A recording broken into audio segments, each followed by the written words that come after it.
Okay, so a lot of these cops are just not trained for people with challenges, people who uh, have more going on in their life than they miss their show on ABC, or they forgot their milk at the grocery store, or they locked their keys in the car.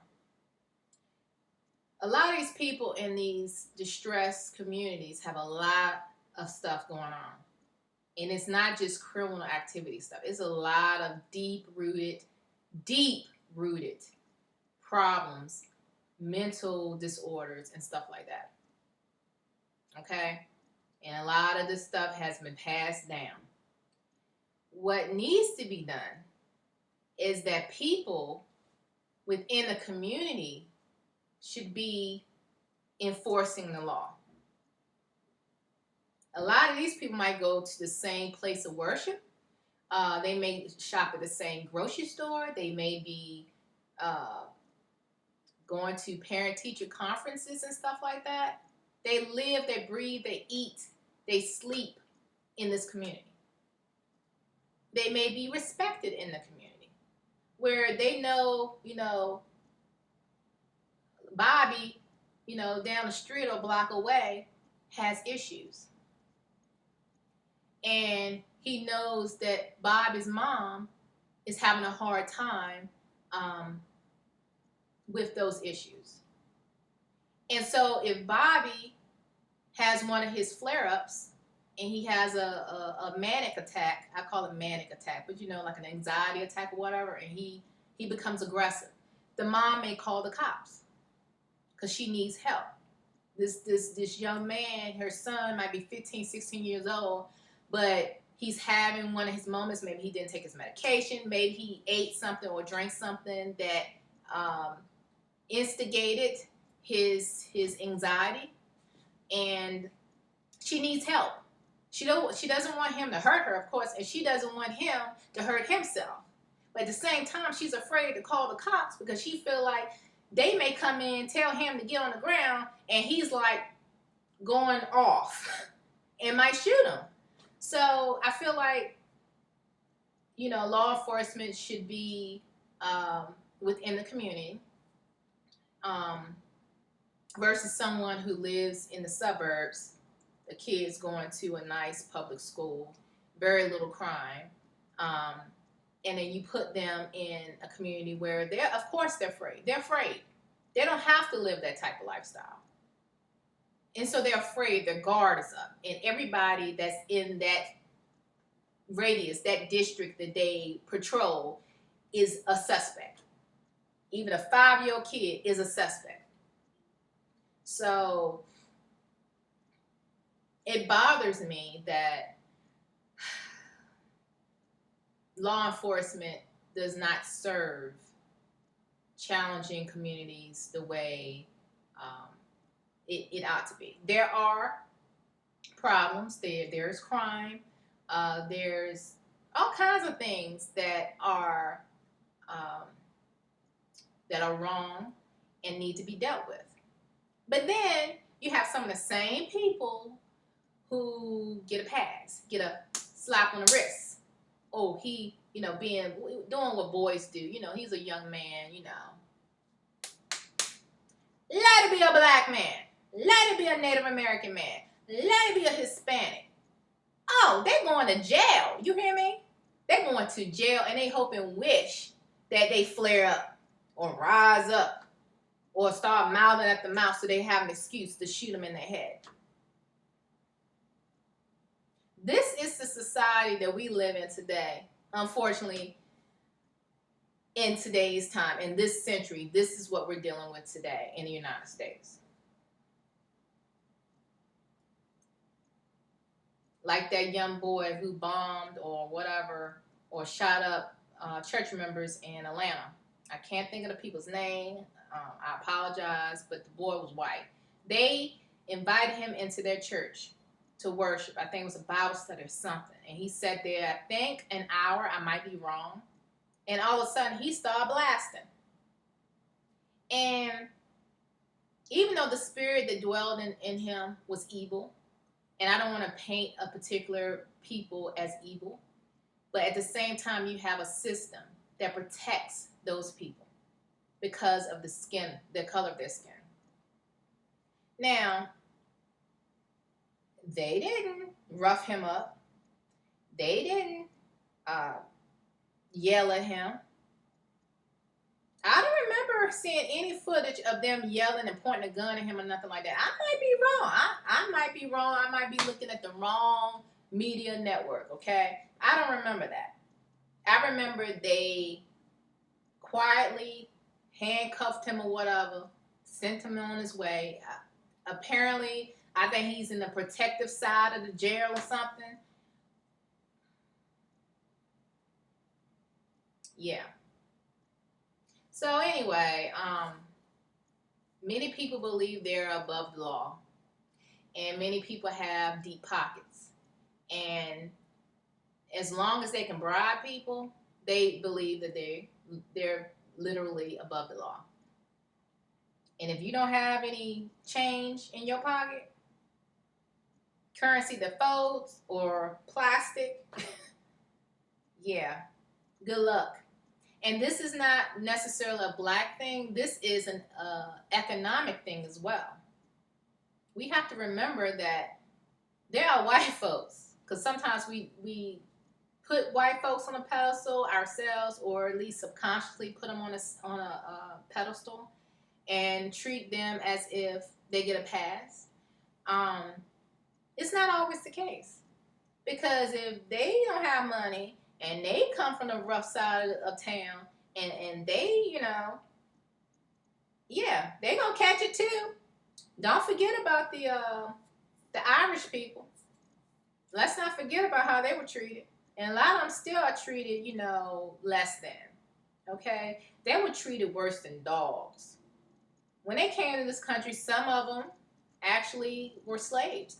Many were indentured servants. But at the same time, they were treated very much inferior as far as the ranking of white ethnicities or nationalities. The Irish people was at the very bottom. I think the Scotch Irish too. So we can't just paint this picture of all white people getting a pass and getting privileges and things of that nature. But at the same time, when you look at certain situations and you look at certain communities, different parts of the United States, when no other people but white people live in a certain area and they feel threatened because some other person or non-white person happens to drive by or get gas or go to the grocery store or something, they get scared and in a panic, like, you're not supposed to be here. We don't want you here. You need to leave now.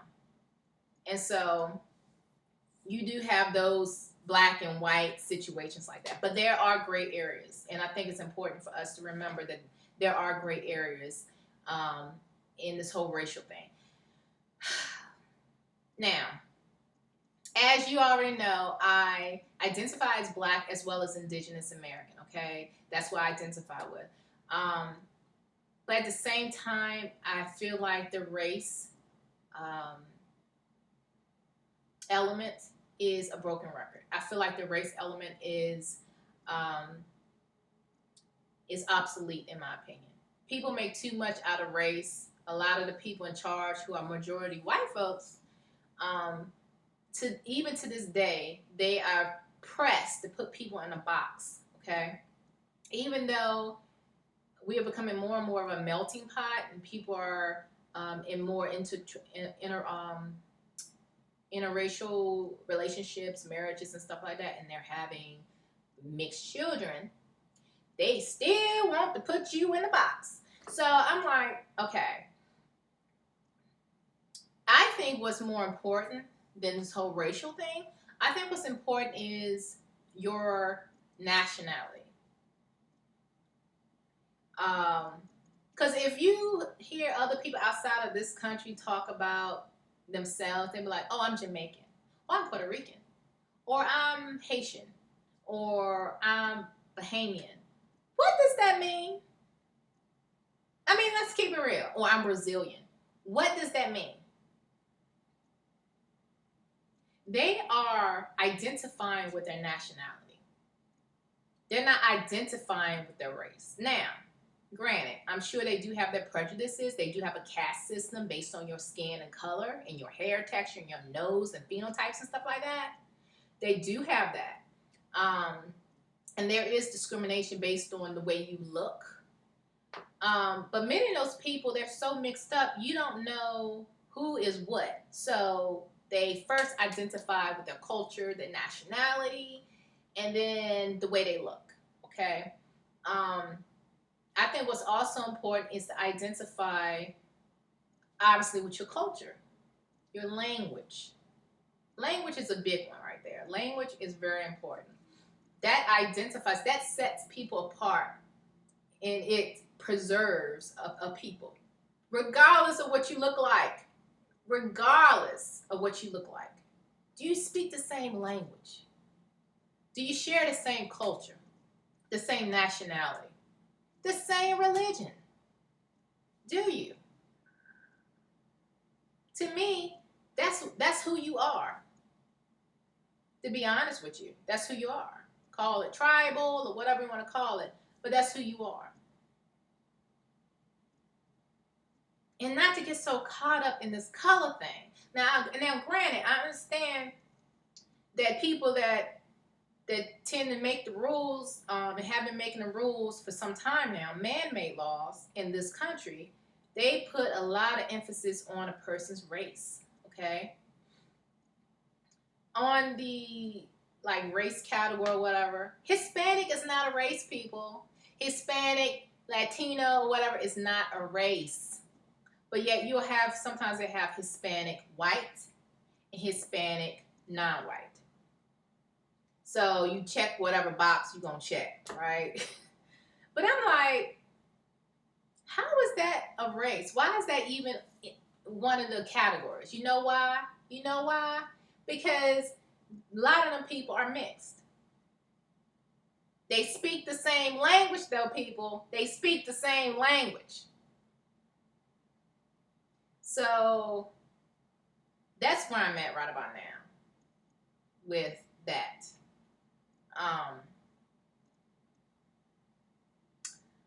Let's see. Here lately, my energy has been sucked up a lot. As far as in my personal life, I've allowed a person to come into my life and suck out all of my energy. They call them emotional vampires, which are narcissists. And this person, after I learned about narcissists or whatever, this person is actually a classic example of a narcissist. You don't know what that is, I suggest you look it up. But I allowed myself to, I allowed this person to enter my life. And there was a bit of hope, at least for me, there was a bit of hope in this person, a smidgen of hope. And I tried to plant a seed of light. Despite my mishaps or whatever like that, I tried to plant that seed for this person to overlook my flaws and look at the source. And when you're dealing with a narcissist that actually has an emotional disorder / mental illness, and you try so hard not to prejudge people, okay? You want to get to know them. You want to spend a little bit more time with them, trying to reach them, trying to understand why they think a certain way. They are masters of a manipulation. They are masters of manipulation, indeed. And for a while, I allowed this person to manipulate some things in my life. And yeah, I'll continue this in the next video.